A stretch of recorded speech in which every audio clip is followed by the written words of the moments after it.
What's going on, Two Verse? It's your boy Midas. Make sure you put a king in front of that. Let's go. And what I got for you, I got Mike the Credit Guy, and he's going to explain about Transunion being sued by the CFPB and the FTC and how it's affecting millions of Americans. Okay.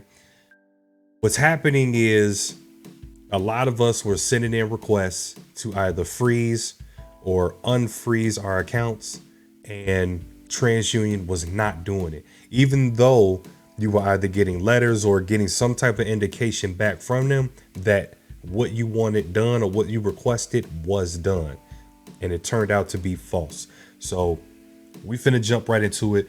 Oh, I'm gonna leave the link to this video to his channel as well in the description below.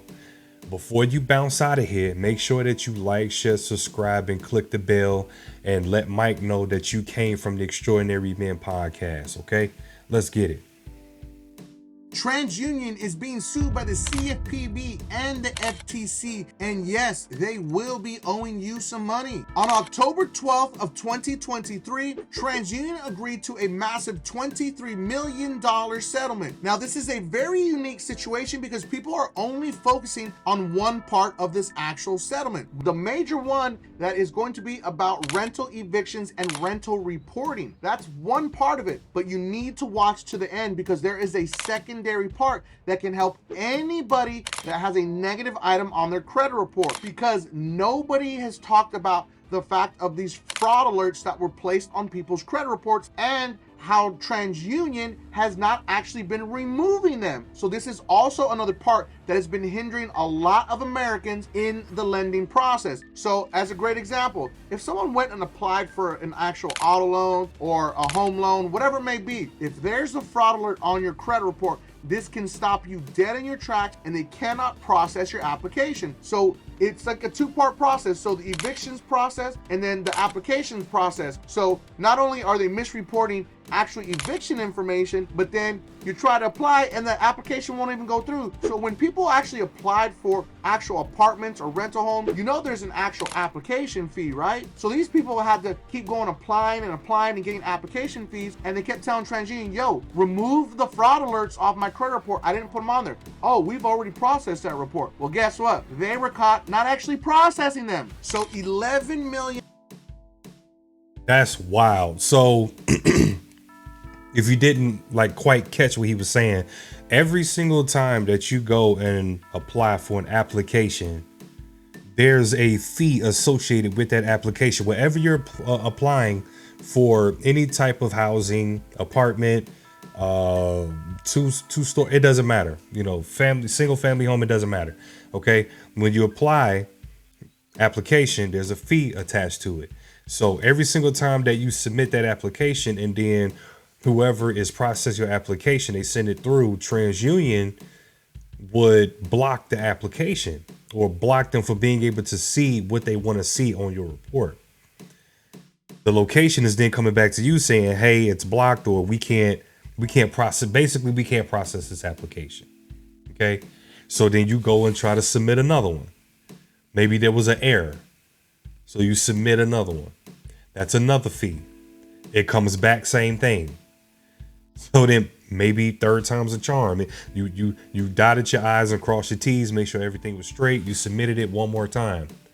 It comes back again. It kicks back again. Now, you knowing that you reached out to TransUnion because you knew that you had the fraud alert on your account. You reached out to them and told them to take it off. They told you they did. But here we are, 3 applications in, and all of them are coming back because they're blocked because of the fraud alert. And you submitted 3 applications, so that was 3 separate fees that you submitted on that one application, trying to get it to process through. That's foul.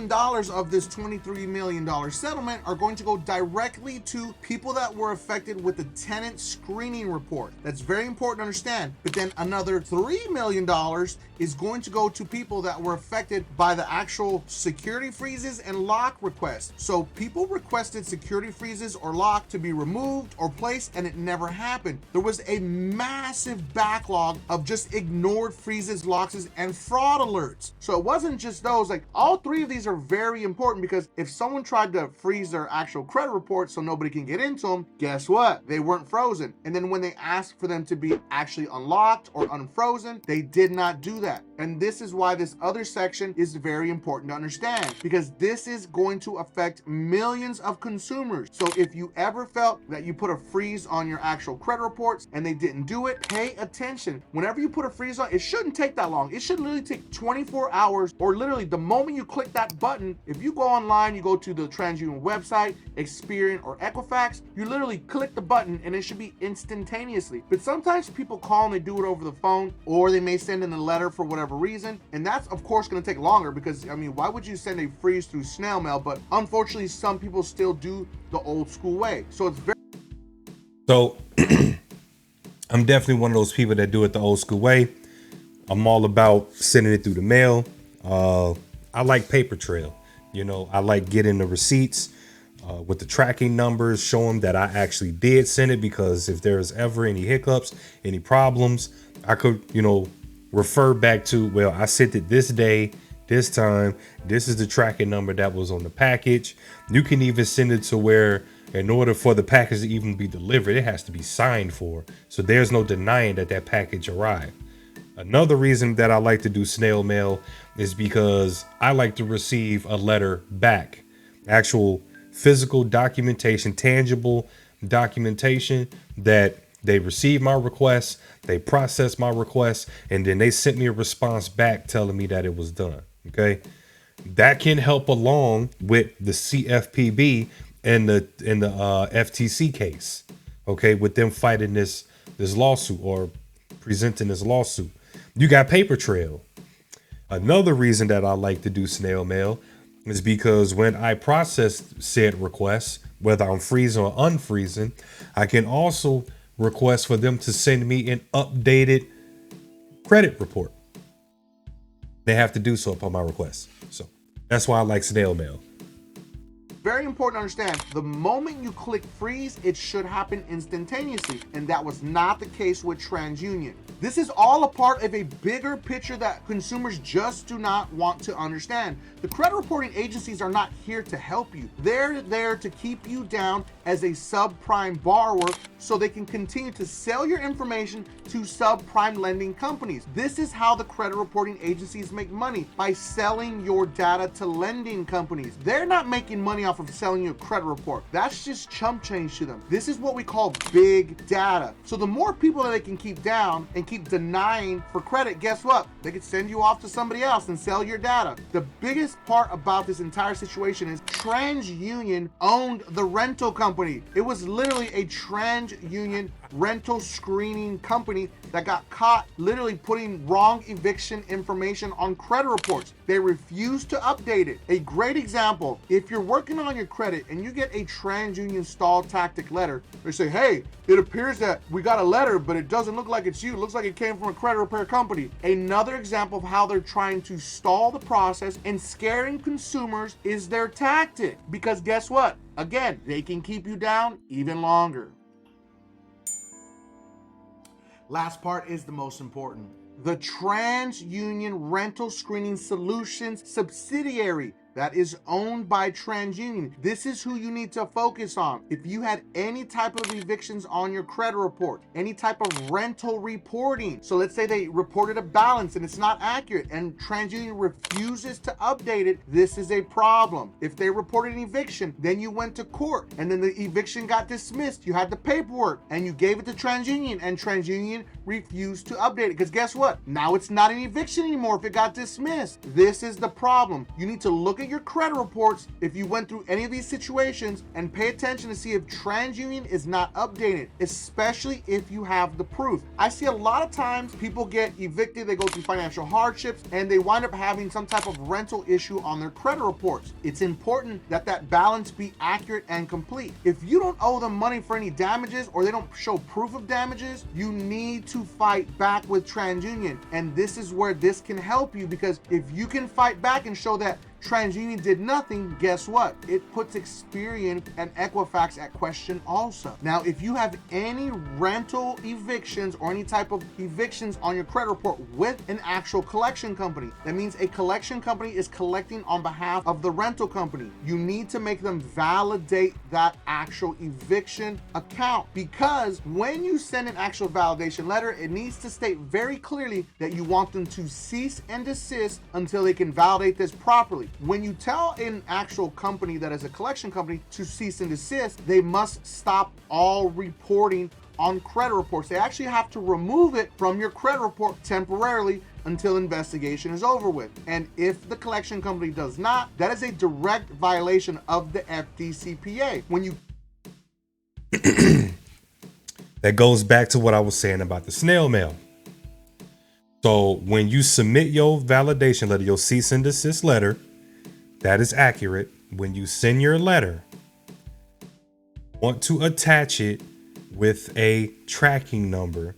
And for even added protection, when you send it to them, they have to sign for it stating that they received it.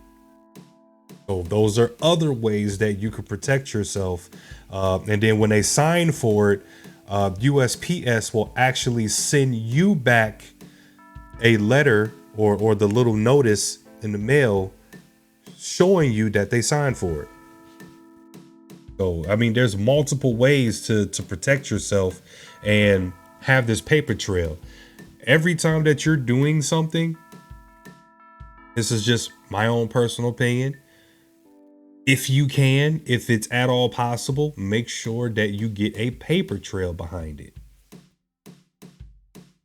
catch them in a type of violation like this is what turns into a lawsuit. You can sue them for that direct violation of the FDCPA. Now remember these very, very specific words: cease and desist all collection activities. This is very important that you state it exactly like that, because guess what? A collection activity is when they are reporting it on your credit report. So when you tell them cease and desist, they have to do it per the FDCPA. There is no going around that. They cannot avoid it. If they don't do it, again, I'm going to say it, it will turn into a lawsuit. You can sue them. Consumer law attorneys will take this case at no cost to you. Now let's do a quick recap. If you have any type of rental evictions, rental collections, anything that's reporting anything from any type of rental issues on your Transunion credit report, you would be qualified for this settlement. Now also, if you have any type of freezes or locks or fraud alerts on your credit reports that you did not place on your credit reports and TransUnion just put them on there,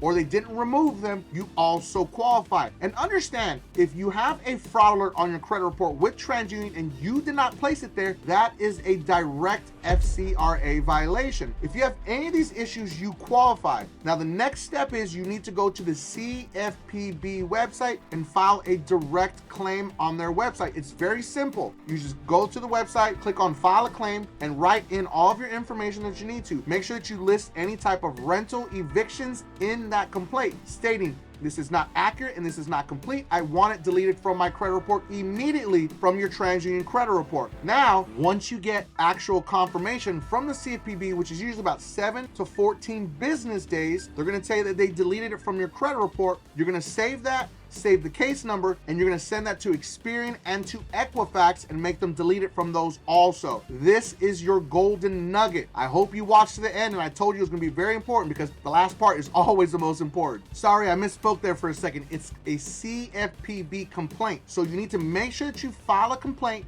because once the civil penalty fund goes live, then they'll know who to contact. If you don't submit an actual complaint, they're not going to know you were affected. They're just going to assume some people may be contacted contacting some people may not. So go to the CFPB website and file a direct complaint and listing any of the information you have issues with so you can get your money from the civil penalties fund. So I hope you enjoyed this video. Make sure that you watch the next video because it is about the Equifax settlement extension. It's huge. You do not want to miss it. And don't forget, subscribe to increase. Oh yeah, like you said, subscribe, like, share, subscribe, click the bell. Some great information there. I definitely recommend that you guys start taking a look at your credit reports, start tracking and checking to see if your locks and unlocks have actually been done. For anybody that's out there that's already been through this process of submitted multiple applications, man, I hope that you jump on this and find out who is actually the lawyer to talk to get involved so that you can get added as part of this case, the class action lawsuit. So what I want to do, and he kind of went there a little bit, he pulled up the website.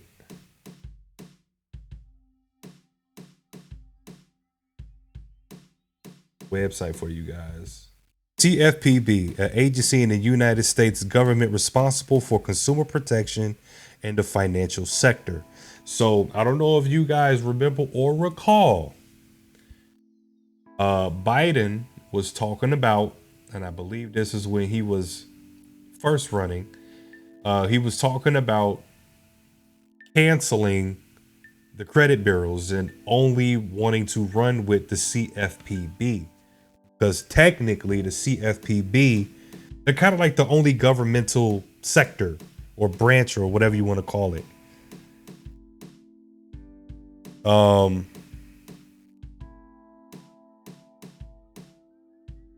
Experian, Transunion, Equifax, they're not actually part of government at all. These are privately owned, ran companies like a Starbucks or a Subway that they have nothing to do with government. And a lot of people get scared of the word bureau. And these companies specifically use these words to try to disguise themselves and mask themselves as some type of governmental entity to scare you off from trying to fight them or get involved or, whatever it is you're trying to do to fix your credit. Because like Mike said, they're in the business of selling your data. Find this website.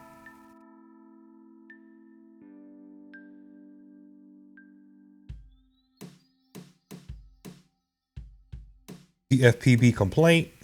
Here it is right here. .gov. My bad. .gov. The consumerfinance.gov. CFPB. Pulled up this. consumerfinance.gov/complaint. You're going to submit your complaint within 15 days. So it's in plain black and white right there on the website. Anyway, CFPB.gov, okay? Finance, consumerfinance.gov, okay? No website, no random website can have a .gov address, URL, okay? They even checked it out for you. Can any website have a .gov? No. Only US-based government and public sector organizations are eligible to obtain a .gov domain. This includes any federal, state, local, or territorial government entity or other publicly controlled entity. Okay? It has to be a government-controlled entity. Check this out.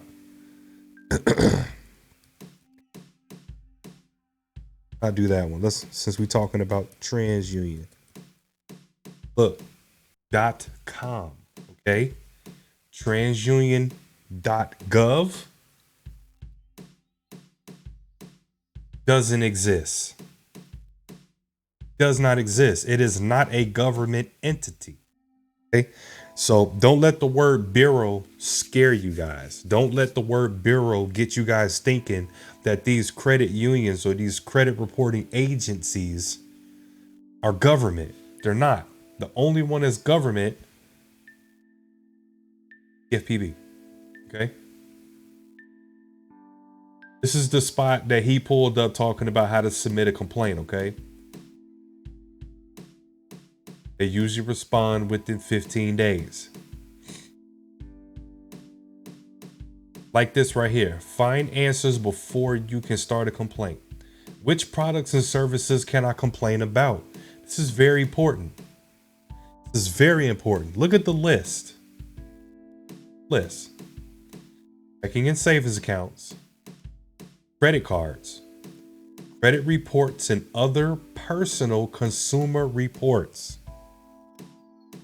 But personal consumer reports, that's your FCRA. Debt collection, debt and credit management, money transfers, virtual currency, and money services. Mortgages, payday loans, personal loans like installment, advance, and title loans, prepaid cards, student loans, and vehicle loans or leases. That pretty much almost covers everything dealing with money. Almost everything dealing with money. So, kind of wanted to pull that up. I wanted to show you guys this list here because in case you had questions about, well, what exactly can I complain about? Everything. Credit card, complain. Collection, complain. Prepaid card, problems, complain. Complain. But make sure that you're complaining about a legit situation, okay? Don't just go in here and you know for a fact, you know what I mean? Like, don't go in here being frivolous. Like, make sure your situation is legit. But that's it, guys, man. I'm gonna catch y'all in the next one. Hopefully this information is useful. I wanted to bring up this website a little bit closer so y'all can see it. Make sure you get the URL. That's the URL. consumerfinance.gov/complaint. That is where you go when you need help. Okay. Fortunately and unfortunately at the same time, I don't qualify for the TransUnion lawsuit. I'm actually straight. But for those of you that are not, find out what it is you need to do. Who do you need to talk to? It might even be information straight on here, the CFPB website or the FTC.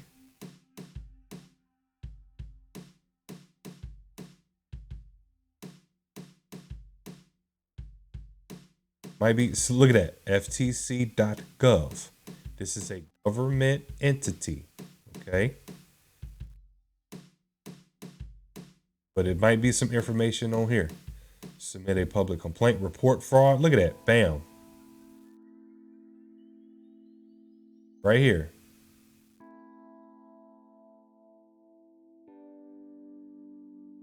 Make sure y'all stand up on these scams too, man. Look at this. They got it right here.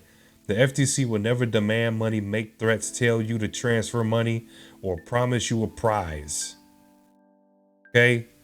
You guys really got to get a little bit more smarter, and we are. Especially our older generation. Definitely are starting to recognize a lot of these scams, but just be very, very mindful and pay close attention to what's being said to you, especially over the phone. That's usually the main point of contact, is over the phone. Pay attention. Like, let's say that a bank call, okay? This is just a little sidebar since the FTC had that this little warning up here. Let's say a bank call. And this person is supposedly some representative of a bank. You supposedly bank at this bank.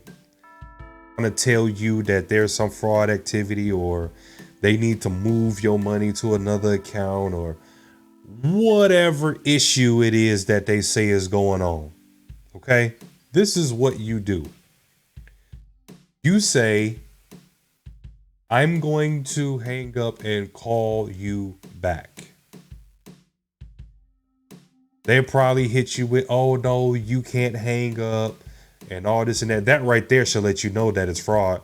How they gonna tell you that you can't hang up your phone? Or if you hang up, we're gonna send the get out of here. So I'll call you back. I will call you back. And then what you do is you call your actual bank's legit number and speak to the fraud department.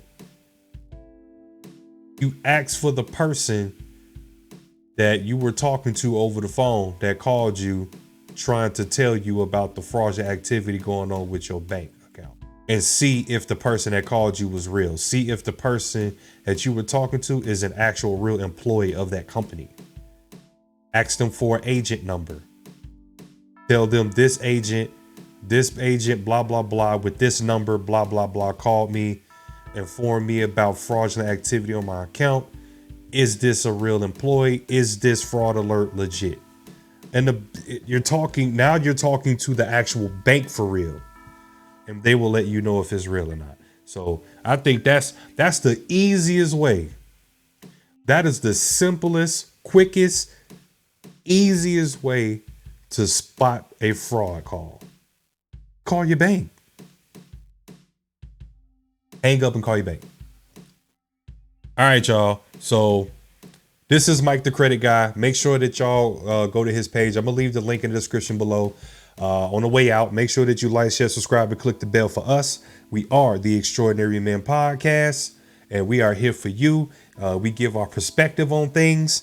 And right now, we are about a little bit over 600 strong. So we appreciate all of you guys being in here, rocking with us, helping us grow. And we plan on being here a lot longer and doing a lot more of this for you guys. So I thought this was very, very important, especially when dealing with, people's livelihoods. People are trying to do things, build their net worth. They got a lot going on, planning for their future, planning for their kids. And I felt this was extremely important information that needed to be heard and talked about. So catch y'all on the next one. Peace.